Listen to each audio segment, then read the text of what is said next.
because I'm ordering it through Ulama, which is an app, a food app, and Ulama has these outrageous discounts all the time. Are we still recording? I'm still recording.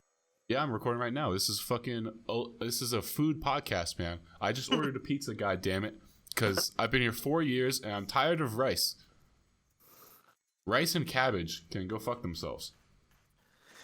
What was I gonna say? Well, you're ordering Papa John's. You're adding all the accoutrement, all the like 15, all the. Well, you know what's fucked is I would rather order Pizza Hut because the Pizza Hut here is pretty legit. It's much better than Papa John's. It's more expensive, but it's much better. But they don't deliver large pizzas. They will only deliver a small pizza to you. And that hurts me to the core. Like at an essential primal level, that upsets me. Like how the fuck what kind of business model is that? Yeah. Do you end up just buying multiple small pizzas? Fuck no. Because like it's disproportionately more expensive. But every now and then I will go to Pizza and I'll just sit down and blow out the lines. I have once been so determined that I went to Pizza Hut. I walked. It's like a 30-minute walk from my house. I walked there, bought 2 large pizzas, 2 large deep dish pepperoni pizzas for like 200 RMB, which is like $30. And then ate half of one of them and then took the 1.5 back to my house, just carrying these 2 pizza boxes for like 30 minutes back to my house. These are the things you gotta do, Arman. All right? How often do you think a Chinese person eats pizza? Oh, man. It's so rare. What's ironic is the pizza here is really popular. There's always people in there, but they're almost never eating pizza. Pizza here sells steaks and pasta and salads and all that bullshit and like fried chicken. Steaks or like, steak and cheese? Steaks. Wow. But like not real steak. There is no real steak in China. It's like, did you ever have that like steakums or like, oh man, what's it called? Those like frozen steaks that are like a half an inch thick. Oh man. Meatloaf? No. Fuck, what's it called? Those frozen steaks that are so gnarly. Like TV show dinners? Yeah, similar to that. Oh, like damn, what's it called? I just Googled nasty frozen steaks. So like ground up, processed, like put together into a shape of a steak. Yeah, basically. Like you cut into it and it has no meat texture, and you bite into it and I swear to God it tastes like pork. So like if you go to a steakhouse here, you'll pay fucking top dollar. It's you'll pay $25, $30 for a quote unquote steak, but it just tastes like a fucking pork sliver. And it's like it's cooked very badly, so it's like really red in the middle, and it's they like boil everything so it's super rubbery and soft and gnarly. Jeez. It doesn't break apart, it like stretches. It's so nasty, man. But anyway, that's one of the ironies of China is like McDonald's is really popular, but everyone's in there eating fried chicken. I hope you're going to like only the holes in the wall type places, and you're not going to any of like the normal places, because I just hear horrible things about China. Well, China has some great things, but I'd be lying if I said that. Like, well, standard of living is higher than America. Only because of the specific life that I'm living.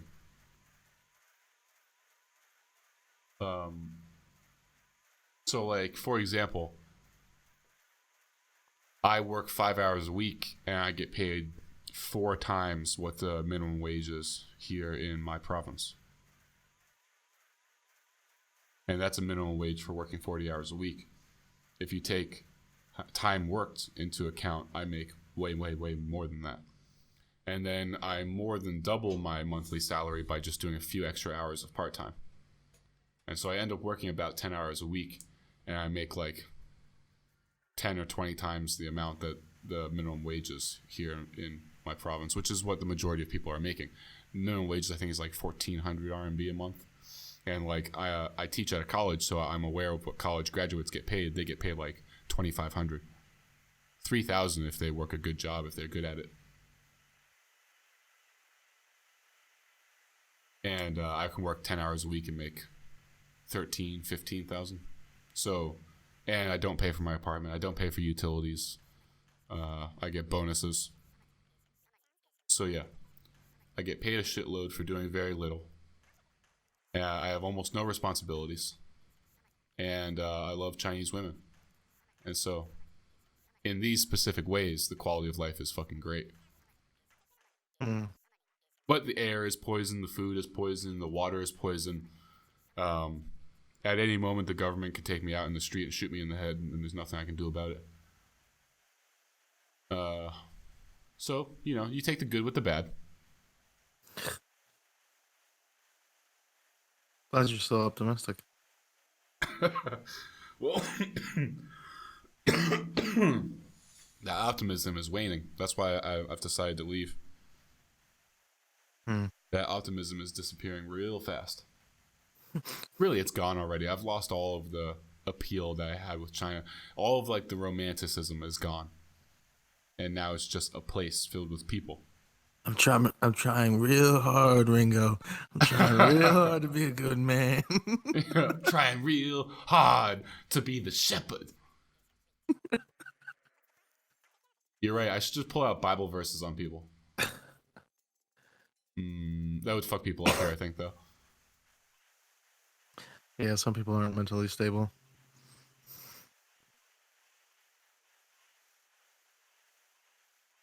But on a side note, while recording this, I figured I don't have to really use any other software because it's recording in and out audio, so you don't have to do the snapping. Mother of God. So why did we think we needed Audacity and OBS?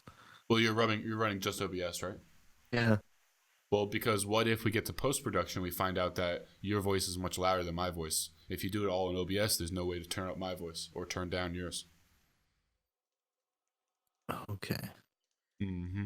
Or what if your voice has lots of audio interference, but mine doesn't? Again, there's no way to separate them. Okay.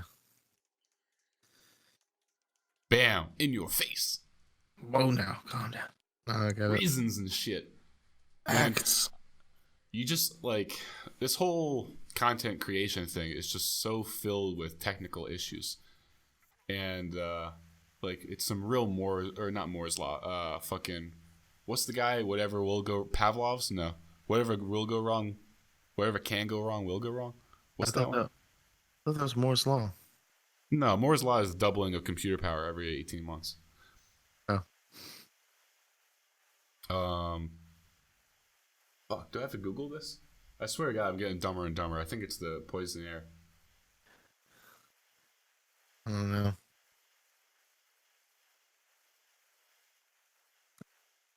That was the third time. Go wrong. Murphy's Law. Murphy, that son of a bitch. Murphy. Whatever can go wrong will go wrong. That is what it has been. I just finished my Oblivion Let's Play. It ended up being 38 episodes. And I would say every 3 episodes I would have a catastrophic technical issue. So it's at this point I'm pretty numb to it though. Like I'll finish recording and then I'll go into post-production. I'll be like, oh, like 2 hours of audio is unusable. Oh, whatever, you know. Damn. Whatever. Man. It is what it is. So you just skip that side and be like, I just figure it out. Like if I had 2 episodes where the audio was totally fucked, my narration, I mean, so I just made them into time lapses. So they're just like 2 4-minute time lapses where I just try to figure it out. I'm still very, very new to editing, the whole post-production process. And so like I don't really have many solutions to problems like that. Yeah. Hmm. It's a fun experience. It's a weird journey. Kind It of is weird, yeah. not anything like I expected. No, me either. And it's actually pretty satisfying to finish a game because it's. I'm not gonna say it's not fun recording games, but it's definitely more fun playing without recording them. Mm-hmm. And so, for example, Doom was the first game I ever played for recording purposes, but didn't play at all by myself. And I have a really fond memory of Doom, but I know that I would have enjoyed it so much more if I played it without recording. Well, we are a special breed of players that really enjoy playing only without recording. What? like like The fuck you talking about? things and such, man. Things and Fucking such. words and shit, man. I don't No, I know. mean like we're video gamers that really nitpick things. Yeah, we're very picky. We're very picky. But I think most gamers like that, especially nowadays. Well, no, that's not true. Most games suck dick and most people love them. Right? Yeah, And yeah, you're right. people stream for like 14 hours and they don't even care. Oh man, I don't understand how people do that. Even for the most dull game, I don't understand. I don't have the fortitude to do that. People who do like 24-hour streams. People do 24-hour streams of StarCraft 2. StarCraft 2 might be the most mind-numbingly difficult and complex and stressful game maybe I've ever played. Wow. And so like I'll play an hour or two of StarCraft and I'm like, whew, I'm exhausted. I'll play like 3 games and I'm like, I'm tired. Yeah, I remember that at your house. I said Yeah. that. I was like, okay. I'm like mentally exhausted after that. You're like another one? I'm like, hell no. Like I'm ready to go home and sleep. That's why I don't understand how people do that. Or people do like for 24-hour streams of World of Warcraft. It's certainly nowhere near as difficult as StarCraft, but it's monotonous for sure. Yeah. I think there's a time and place in someone's I mean, not a time and place, but like it takes a certain somebody to do all that. It's an extreme dedication, an extreme time commitment.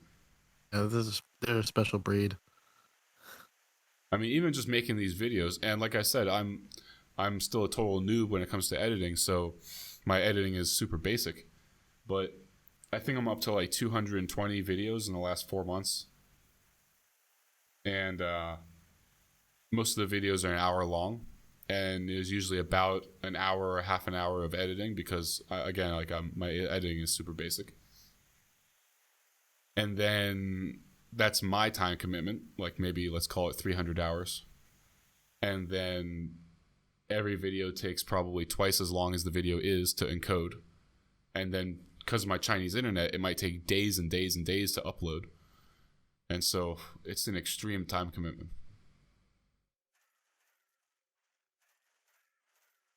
Well, keep it up, man. Oh It's yeah, I'm not gonna stop.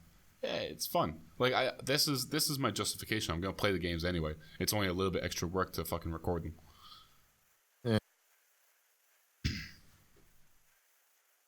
And there's games that I know that I wouldn't play if I didn't record it. Like for example, I'm playing Clear Sky right now, which is the second game in the Stalker trilogy, and it's fucking great. And the moment you start recording a game, I get a really intense urge to finish the game. Whereas I don't get that urge when I play alone. Like I would never. I finished Shadow of Chernobyl for the first time while recording. I've played that game like 3 times. I've never finished it prior. Mm. I do the opposite. I'm like, would I play this game? I mean, like, is it worth recording the content? Uh, because of this game. And if it's not, if it's like boring, like Dauntless or something like that, it's like you're just running around doing tedious stuff, then I wouldn't play the game, if that makes You sense. know, I worry about that as well.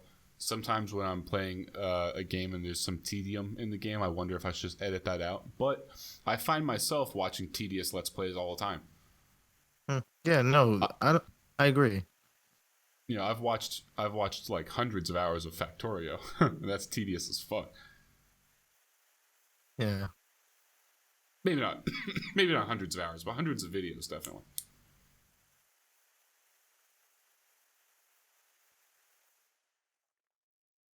Like imagine Project Zomboid. Remember that one game we played where we were just like building and building and building?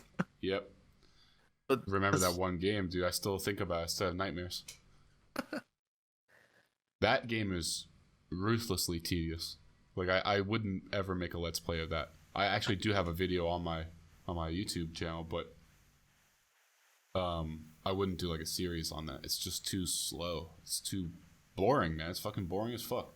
it's bad. I think we killed it, and I think we had as much fun as we could. Yeah, I agree. And I think that I don't know. I think maybe we took the wrong approach to it. I think that if we had started the game going right into like really high difficulty, Hmm. then I think we would have gotten more enjoyment out of it because the game was always so easy that we just spent the whole time building and there was never any reason to build. There was never a reason to have a giant castle. There's never a reason to have guns. You know, we always started in the summertime and we would put the day cycle at like 30 minutes or an hour or something like that. And so if you start in June, then you're going to have to play for like a couple hundred hours in order to get to the winter months and actually need the food that you stockpiled. I can imagine it now playing it, and you're like fighting like crazy battles just to get from house to house.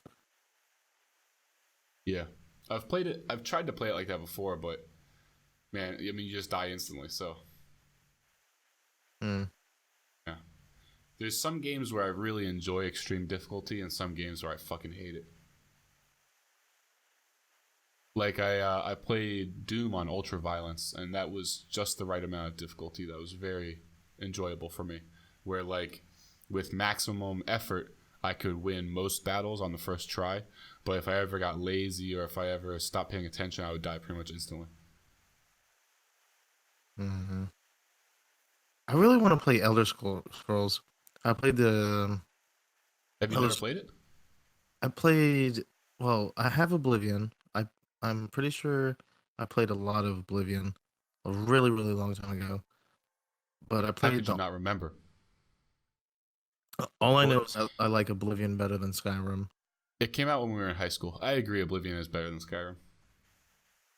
Um. If you've never played any of them, and this is an uneducated opinion, it's not a professional opinion.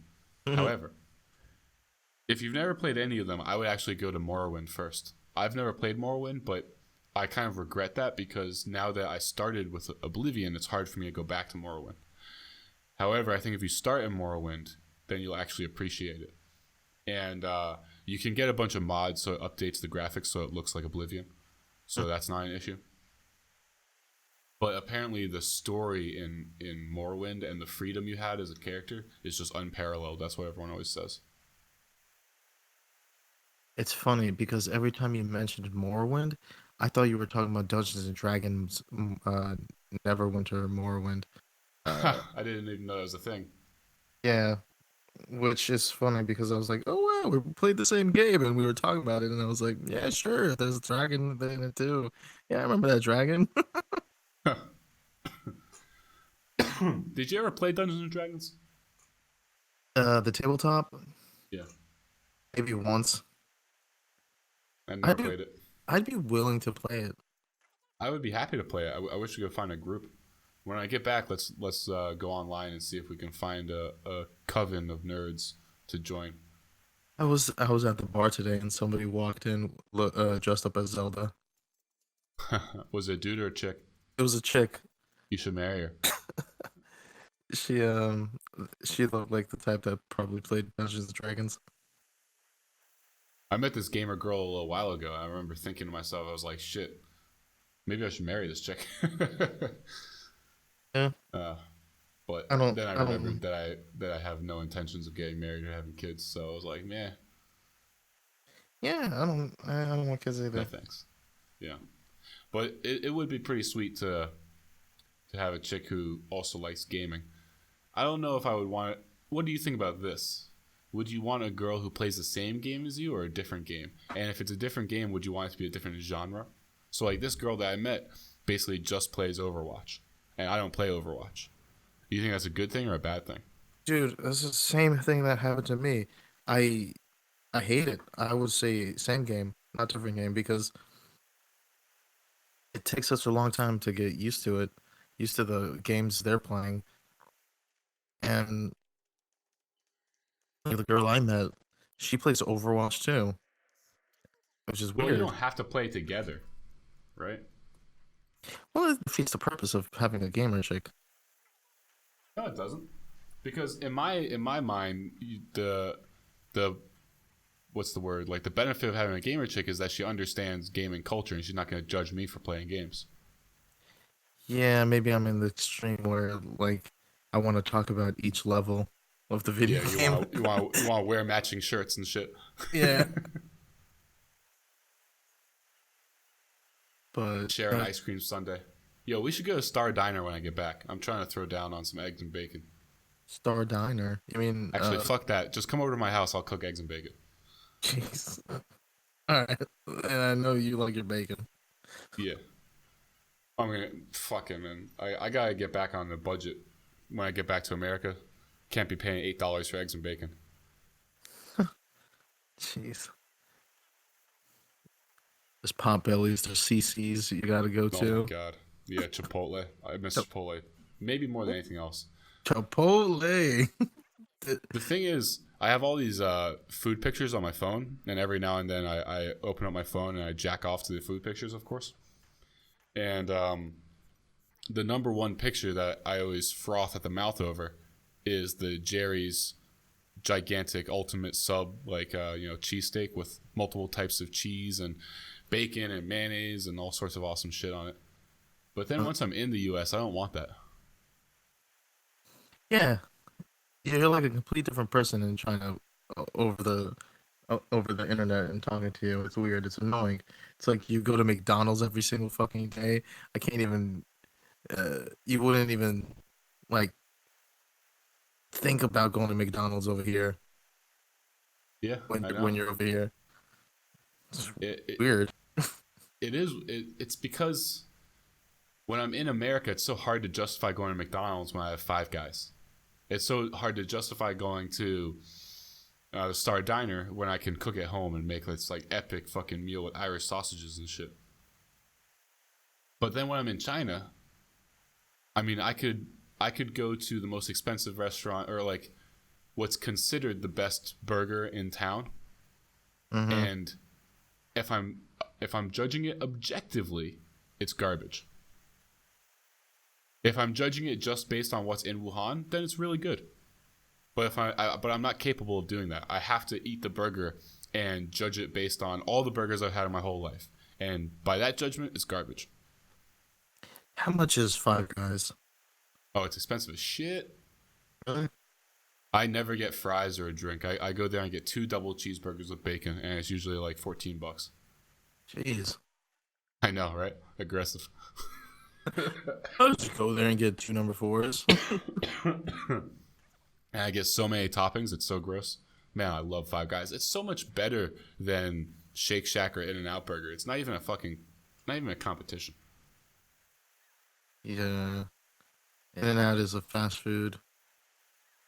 Well, I mean, they're all fast food, but I've only had In-N-Out once. I should disclaimer, and I didn't have Animal Style, so maybe Animal Style is the kicker. All the people listening right now who live in California can be like, "You don't know shit about In-N-Out. You don't know Animal Style." I might have had it once, Yeah, I've had it once, exactly once. 8 years ago. But I don't know, man. Five Guys is just so flawless. It's exactly what my mind pictures when I think of bacon cheeseburger.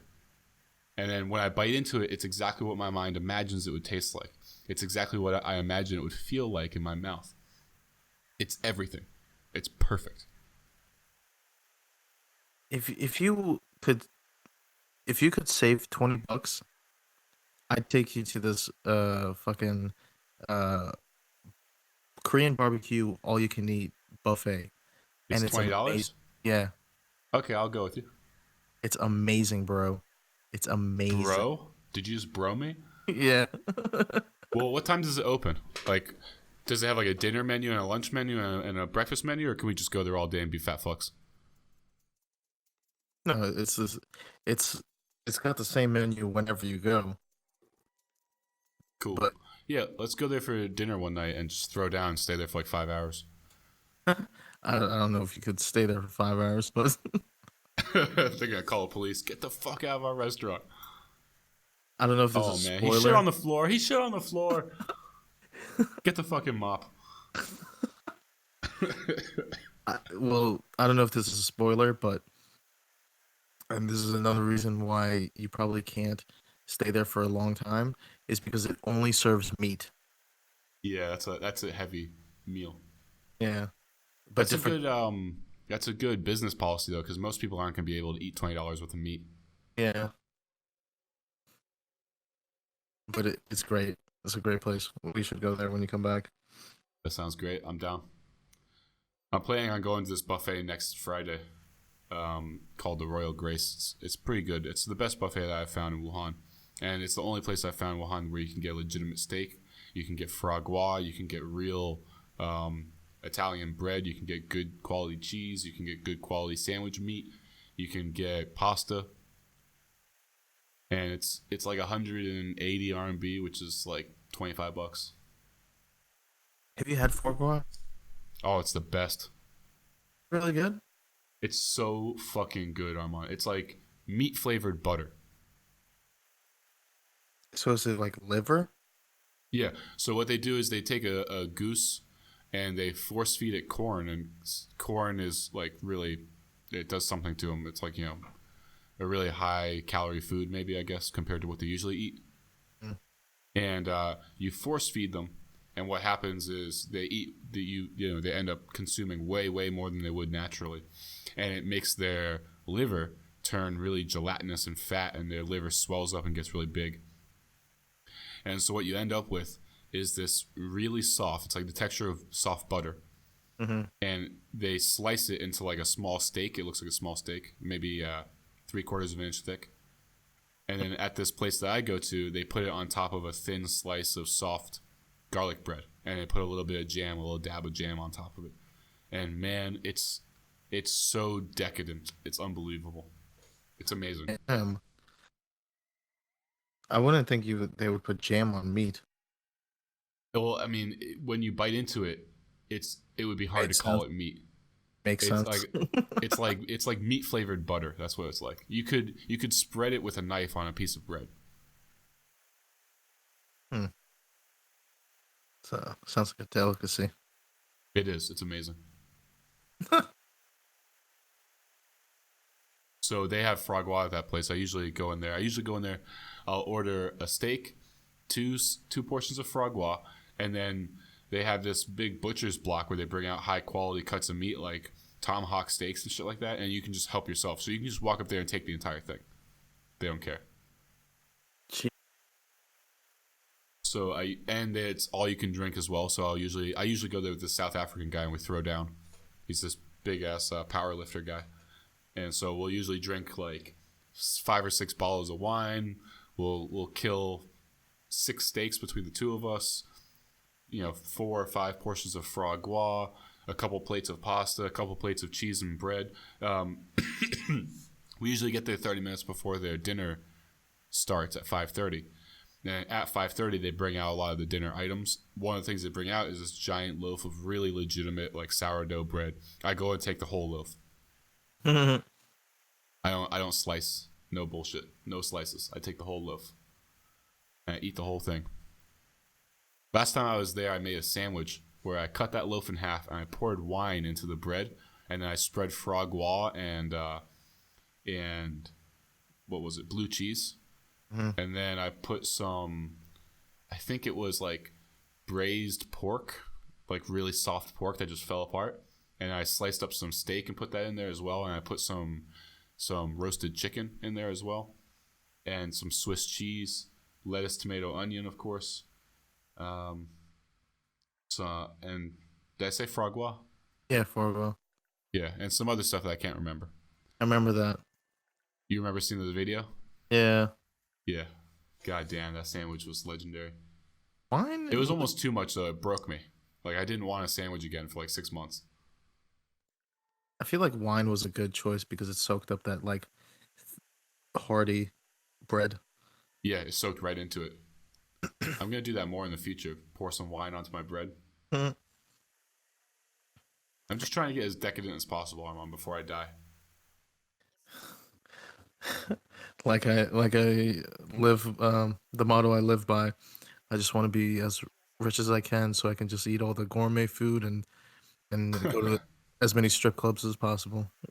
Dude, that's the food thing is literally my financial goal. My financial goal in life is to get to a point where I have enough money that I never look at the price of food. Yeah. Usually, well, that's the thing. That's usually in like expensive restaurants. They don't have prices right next to the food menus. Dude, Food I'm counting counting pennies at McDonald's.